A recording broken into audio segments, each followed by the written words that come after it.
If you've ever booked a cabin rental online, based only on 5 pretty photos and a handful of 5-star reviews, I need you to hear this before you do it again. This happened in November, in a cabin outside a small town in the Smoky Mountains, and why I will never, ever stay somewhere off-grid again. I'd booked the place for a solo trip. I needed to get away, clear my head, work on some writing. The listing looked perfect. Wood-paneled walls, a stone fireplace, a porch that looked out over nothing but trees. No neighbors for almost 2 miles. At the time, that felt like the whole point. Looking back, that should have been my first warning. I got there just as the was going down. The owner, a woman named Carol, had told me the key would be in a lockbox by the door, and it was. She'd said the cabin had been in her family for decades, that she rented it out a few times a year, mostly to hikers. Everything about the check-in process was normal, ordinary, even. That's what makes this so hard to explain. Nothing about that first night felt wrong. I made dinner, read for a bit, went to bed early because the drive had worn me out. The cabin had that kind of silence you only get far from a city. Not creepy silence, just quiet, real quiet. It was the second night when things started. I woke up around 2 a.m. because I heard a sound from underneath the house. Not footsteps, not scratching. A low, dragging sound like something heavy being pulled slowly across concrete. It lasted maybe 10 seconds and stopped. I told myself it was the pipes settling or some animal that had gotten into the crawlspace. Cabins like this always have some kind of gap under the floor. I didn't think much of it. I went back to sleep. The next morning, I noticed something I hadn't the day before. Near the kitchen, there was a section of the floor that didn't quite match the rest. A rectangle, maybe 3 feet by 2, where the wood grain ran a different direction, like a hatch that had been sealed over. I want to be honest with you. I almost didn't look closer. I told myself it was nothing, that old cabins have weird repairs, patched floorboards, whatever. But something about it kept pulling my attention back all day. By that evening, I couldn't stop thinking about the sound I'd heard the night before, and that patch of floor felt like it was right above wherever that sound had come from. So I did something I probably shouldn't have. I found a flashlight in one of the kitchen drawers, and I went looking for a way into the crawlspace from outside. There was a small wooden panel on the side of the cabin, low to the ground, held shut with a simple latch. No lock.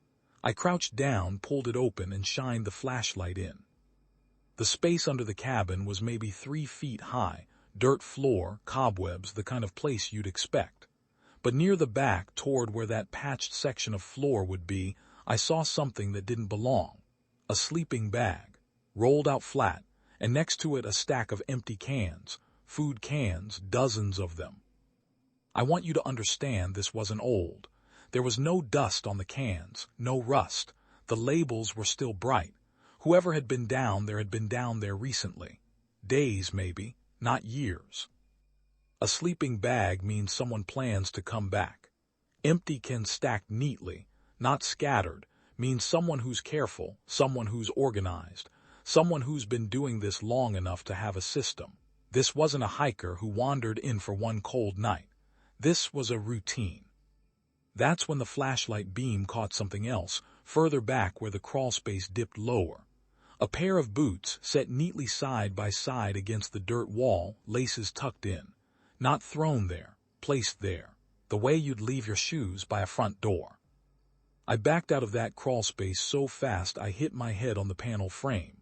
I ran inside, locked every door, and sat on the couch with a kitchen knife in my hand for probably 2 hours straight, just listening.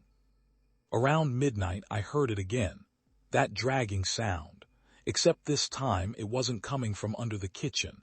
It was coming from under the bedroom, directly under where I'd been sleeping the night before.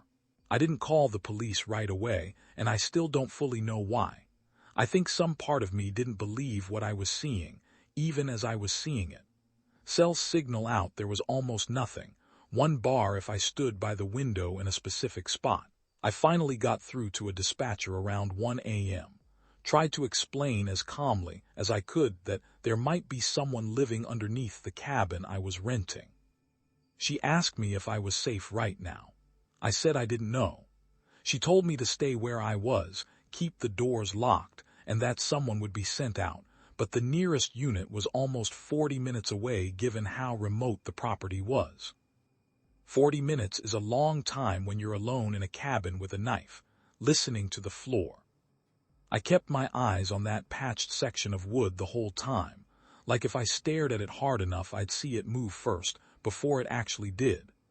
Every few minutes the cabin would settle, the way old wood does, and each time my whole body would go rigid, waiting to see if the sound came again. At some point I heard something that I still haven't been able to explain away. A voice, muffled, coming from beneath the floorboards, not words I could make out, just a low, steady murmuring like someone talking to themselves, on and on without pause. It didn't sound angry. That was almost worse. It sounded calm, comfortable, like whoever was down there had been doing this for a long time, and my being in the cabin above them was just a minor inconvenience they were working around. I moved to the far corner of the living room, as far from any section of floor as I could get, and I stayed there until I saw headlights come up the drive. 2 deputies searched the crawlspace with me standing outside, arms wrapped around myself in the cold. It took them almost 20 minutes. When they came back out, one of them was on his radio, and the other one asked me very directly if I had touched anything down there. They'd found the sleeping bag, the cans, and a section of the crawlspace near the very back that had been dug out deeper than the rest, wide enough for a person to lie flat and not be seen from the entrance. There was a small battery lantern, a notebook, water-damaged, full of handwriting they wouldn't let me read, and a second panel, cut into the underside of the kitchen floor from below, that lined up almost perfectly with that patched rectangle I'd noticed on my first full day there. Whoever had been living under that cabin had access to the house itself, the whole time. They never found him that night. The deputies said this kind of thing happens more than people realize out in these rural rental properties, drifters or worse finding gaps under old structures and just moving in, sometimes for weeks, timing their movements around when guests are asleep. Carol, the owner, was horrified.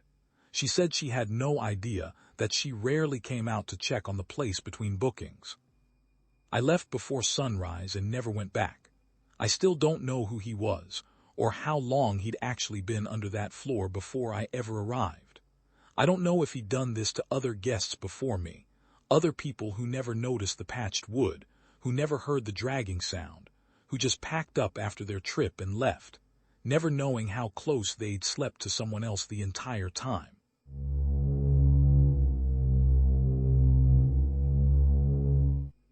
If you ever rent a cabin off some random website, do me a favor. Call the owner. Actually call them. Don't just message. Because I didn't, and it's the reason I almost didn't make it back to my car. I needed to disappear for a weekend. Work had been brutal, my apartment felt like a box, and I found this cabin listing out near the Adirondacks.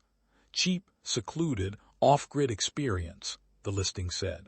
Perfect Wi-Fi-free weekend, I thought. I should have read that as a warning instead of a selling point. I drove up on a Friday afternoon.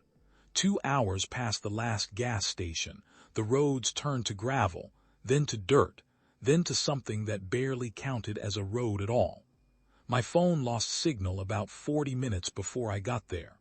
I remember laughing about it at the time, thinking, this is exactly what I wanted. Peace and quiet. No emails, no notifications, just trees and silence. The cabin itself looked fine. A little rundown but charming in that woodsy way. There was a lockbox on the porch with a code the owner had texted me the day before. Inside, it was basic, 1 bedroom, a kitchen with a propane stove, a wood-burning fireplace, and a thick logbook on the counter where past guests had written little notes. Best weekend ever. So peaceful, that kind of thing. I flipped through it while I unpacked, and near the middle the entries just stopped. Nothing for almost a year, and then one more entry, written messier than the rest. It just said, "Don't stay past dark on the second night." No name, no explanation. I want to be honest with you, at the time I didn't think much of it. People write weird stuff in guest books. Somebody's idea of a joke, I figured. I made dinner, sat by the fire, and told myself I was being paranoid for even thinking about it twice. The first night was fine. Better than fine, actually. I slept better than I had in months. No traffic noise, no neighbors arguing through the walls, just wind moving through the trees. I woke up Saturday feeling like the trip was already worth it. I spent the day hiking a trail behind the cabin, and that's when I started noticing something off. Not a person, not footsteps behind me, nothing like that. It was the trail markers. Somebody had scratched a symbol into a few of the trees, 3 lines crossing at a point, almost like a crude asterisk. At first I thought it was just trail marking, some old forestry thing, but the same symbol was carved into the fence post near the cabin's woodpile too, and it didn't match anything I'd seen on actual trail maps. I chalked it up to some local tradition and kept moving. In hindsight, I was too relaxed. I was on vacation, and vacation brain makes you stupid about warning signs. That evening I made dinner and sat back down with that logbook, and I read the warning again. Don't stay past dark on the second night. I checked my phone out of habit, even with no signal, and saw it was already past 6. The sun sets early up there in the mountains, especially surrounded by that much tree cover. I told myself the note was nothing, some prank from a bored guest, but I also decided, just to be safe, that I'd pack my car that night instead of in the morning. Better to be ready to leave early than to scramble at sunrise. Around 8 I heard the first sound, not footsteps, an engine, a truck, somewhere down the dirt road moving slow. I figured it was another cabin guest or maybe the property owner doing a check. I went to the window and saw headlights crawling along the tree line, way slower than anyone driving normally would go. It stopped about 200 yards from the cabin. Just stopped. Engine still running, lights still on, facing the cabin directly. I walked out onto the porch and waved, thinking maybe it was the owner and their truck had stalled. Nobody waved back. Nobody got out. The truck just sat there, engine idling, for almost 10 full minutes. Then it turned around and drove off the way it came. That's when the fear actually hit me. Not because of what happened, but because of what didn't happen. Nobody who's lost, or checking on a property, or just turning around, sits with their headlights aimed at a stranger's cabin for 10 minutes and then leaves without a word. I went back inside and locked the door, and for the first time all weekend, I actually looked for a way to protect myself. There was a hatchet by the fireplace for splitting kindling. I brought it inside and set it by the couch. I felt ridiculous doing it, and terrified at the same time, which is a strange combination to sit with. Around 11, the same truck came back. This time it didn't stop at the tree line. It came right up the driveway, right up to where my car was parked, and the engine cut off. No footsteps, no shouting, just silence, and headlights pointed straight at my front window, and then those went dark too. I stood there in that cabin in the pitch black because I'd turned off every light, gripping that hatchet, watching the door. I heard the truck door open, one door, then close, and then nothing. No footsteps on gravel, no footsteps on the porch steps. Just the sound of the wind, and my own heartbeat pounding in my ears so loud I thought whoever was out there could hear it too. I don't know how long I stood there. It felt like an hour. It was probably 10 minutes. And then, finally, I heard the truck door open again and close, and the engine start, and the headlights swept back across the trees as it turned and drove off down that dirt road, back the way it came. I didn't sleep. I sat by that door with the hatchet until the sky started turning gray, and the second it was light enough to see the road, I threw my bag in the car and I left.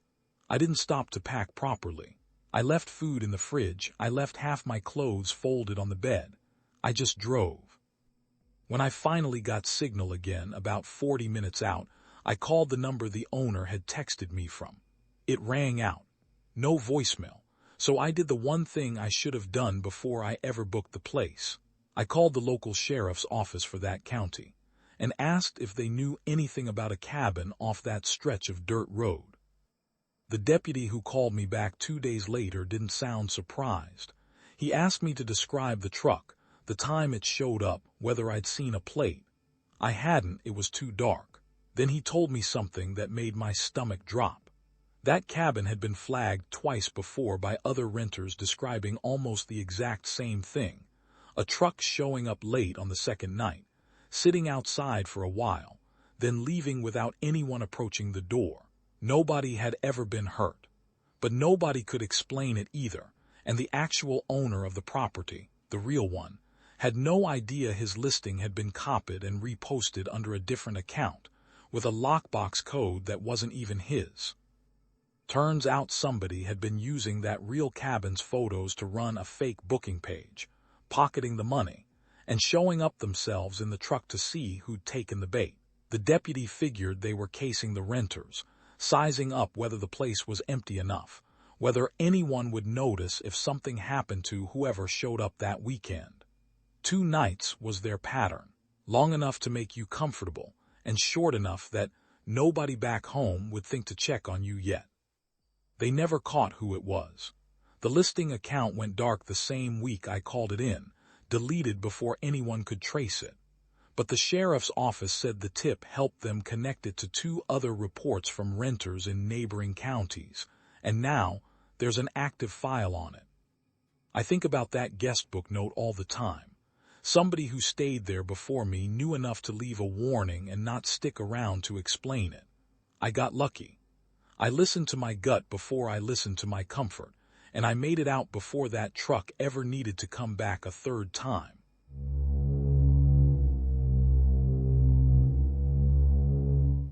If you've ever trusted a stranger because they seemed nice on the phone, I need you to hear this before you do it again. It was supposed to be a simple weekend. My fiancée, Dana, and I had been planning it for months. We found the listing online, a small wooden cabin tucked into the woods near Boone, no neighbors for almost 2 miles, just trees and a creek in total silence. The photos looked perfect. Warm lighting, a stone fireplace, a porch swing facing the mountains. The host, a man who called himself Gary, was polite over the phone. He told us the code to the lockbox, gave us directions past where the GPS stopped working, and said if we needed anything, just call him directly. He only lived 20 minutes away. We got there just before sunset on a Friday. The drive-up was beautiful, all orange light through the trees, and by the time we pulled into the gravel driveway, I remember feeling completely at ease. The cabin was exactly like the photos. We unpacked, made dinner. Dana kept saying how quiet it was, how she could actually hear herself think out here. I laughed and told her that was the whole point of getting away. Around 11 that night, we heard a car pull into the driveway. People get lost on mountain roads all the time, especially with no cell signal. I figured someone had taken a wrong turn. I looked out the window and saw a single headlight beam swing across the trees, then go dark. A car door opened and shut. Dana asked if I was going to check it out. I told her to stay inside and lock the door behind me, which she did. I stepped onto the porch and called out, asking if everything was okay. A man's voice answered from somewhere near the tree line. He said he was sorry to bother us, that his truck had broken down about a mile up the road, and he'd seen our porch light. He asked if he could use a phone to call for a tow. Here's where I made my first mistake. I said, "Sure, come on up." He walked into the light slowly, hands visible, wearing a flannel jacket and jeans, maybe mid-40s. Nothing about him screamed danger. I remember thinking he looked tired more than anything.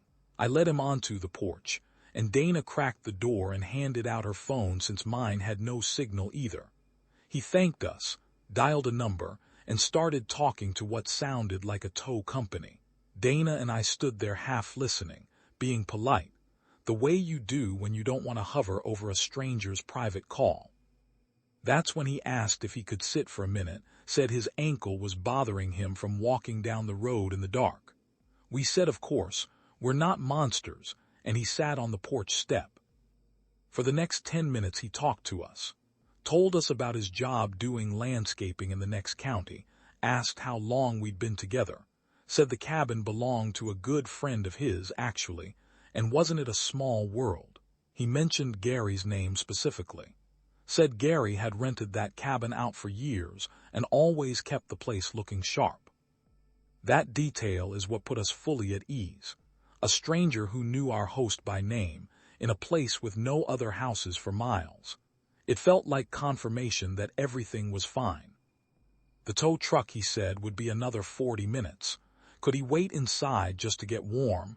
Dana looked at me. I nodded. We let him in. We sat around the kitchen table. He was easy to talk to, funny even. At one point, Dana got up to grab more firewood from the stack outside, and I noticed something small but wrong. When she opened the door, he stopped mid-sentence and watched her the entire time she was outside, until the door closed again. Not suspicious exactly, just a beat too long. I want you to understand how gradual this was. Nothing about that first hour felt like danger. It felt like hospitality. About 40 minutes in, he checked his phone and said the tow truck was close. He'd wait for it outside so we could get to bed. We thanked him. He thanked us, and he walked out into the dark toward where his truck supposedly was. Dana and I went to bed maybe 20 minutes later, relieved the whole thing was over, already laughing about what a strange night it had been. At around 3 in the morning, I woke up and the front door was open. Not broken, not forced, just open, the cold mountain air pouring straight into the cabin. I got up to check on Dana's phone, the one we'd let him use, and it was gone from the kitchen counter where she'd left it. That's when I noticed the second thing. The lockbox key we'd used to get in, the physical spare Gary told us was hidden under a rock by the porch steps, for emergencies, was sitting on our kitchen table. Someone had placed it there deliberately, where we would see it. I called out for Dana. She wasn't in the bathroom. She wasn't on the porch. I found her sitting in the passenger seat of our own car, in the driveway, door locked from the inside, wide awake, staring straight ahead. When I got close enough, she rolled the window down 2 inches and told me, in a voice I had never heard her use before, that she woke up because someone was standing at the foot of our bed, just standing there in the dark, not moving, not saying anything, and when she sat up, he calmly turned and walked out of the room. She hadn't screamed. She told me later she was too afraid that screaming would make him do something, so she waited until he left the house, and then she ran. We drove straight to the nearest gas station with signal and called the police. When they eventually reached out to the real property owner, we learned that no one named Gary had ever managed that cabin. The actual host, a woman in her 60s, said the lockbox code we'd been given had been changed only 2 days before we arrived, and she had no idea who by. They never found him. No truck, no name, nothing on any camera for 30 miles. What terrifies me isn't just that a stranger walked into our home for the night, ate dinner with us, learned our names, and waited until we were asleep to come back inside. It's that we let him in, because he was polite, because he mentioned a name that felt familiar, because it's easier to trust a calm voice on a porch than to imagine that calm voice was built specifically to get you to open the door. I don't stay in rental cabins anymore, and if a stranger ever tells you they know someone you trust, ask yourself how easily anyone could learn a name and repeat it back to you in the dark. If these stories kept you up tonight, hit the subscribe button and press the bell so you never miss next horror stories. Give this video a like if it got under your skin, and drop a comment telling me which story scared you the most. Stay safe out there.